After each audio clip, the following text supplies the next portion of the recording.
Oh, Rocky's perched up on Whale Log. That's one thing I will say. The lady that I had all the trouble with a couple of years ago that I mentioned in a video yesterday that I talked about, she was very artistic. A couple of things I liked about her was that she was artistic, very artistic, and she's the one who named this thing Whale Log, because if you look, it's got like a whale tail on it and stuff. It looks like a whale. And also, she does see the world as it is.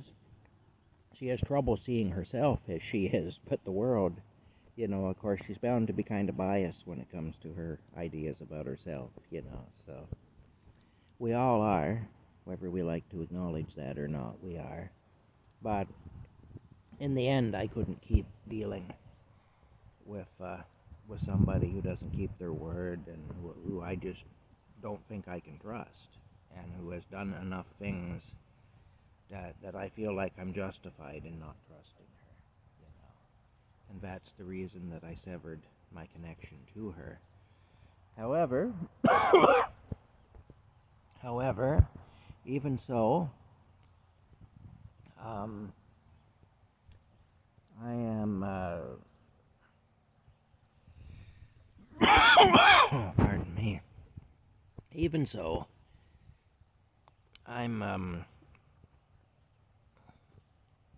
I'll give her credit. I will. It was her that named Whale Log, and it is a good name. It suits Whale Log, because that's what Whale Log is a whale log. Yes. It's a breed of whale. It's the log whale. Yeah. Anyway, funny, I cut this. This is part of a tree that I cut down with my bow saw. A little, I cut down a lot of trees around here with that thing. I got a real taste of the pioneer life doing that, I'll tell you. With a bow saw and ropes, and put on my gloves and loop the rope around the tree and pull it down once I've got it almost cut all the way through. It was quite a job. This was part of it, and I set it aside because it had a unique look to it, and I figured it'd make a good stool, and I did use it as a stool when I over there by my wood stove and stuff, I did. Anyway, pardon me. This is Whale Log, and that was a pretty cute image of Rocky up on Whale Log. He likes to use it as a perch sometimes. He's lord of all he surveys, He is. Alrighty. My hands have been giving me a lot of trouble lately. This finger here, my right middle finger, it wants to go in and out of joint and stuff, and my hands are aching, and my fingers aren't working just the way they should. But when I was young, when I was on my own early on, if you look, you can see my fingers are kind of twisted.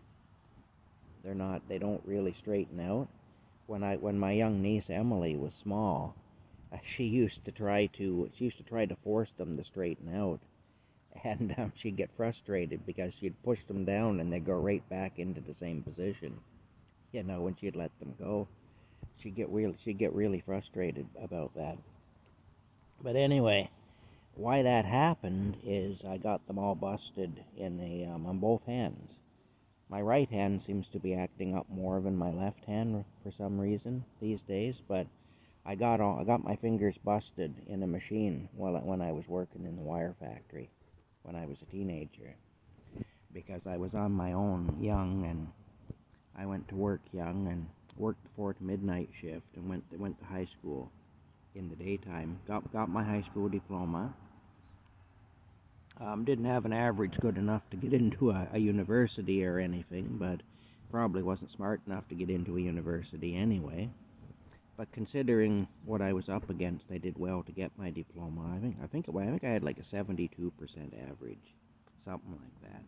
Might have been able to get into a community college or something. I really don't know. But anyway, I never did do that. I just continued working as long as I could. And my health took a bad turn. And anyway, now I'm working at things where I can go on my own schedule pretty much, where it's more a case of having a deadline to get the work done, but not having to be at work every day from this hour to that hour.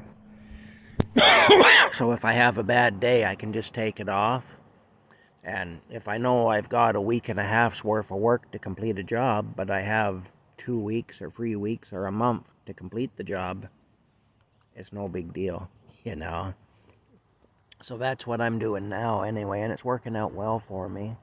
And because of that, I've discovered that I have a real talent for this business of cleaning up properties and beautifying areas and stuff.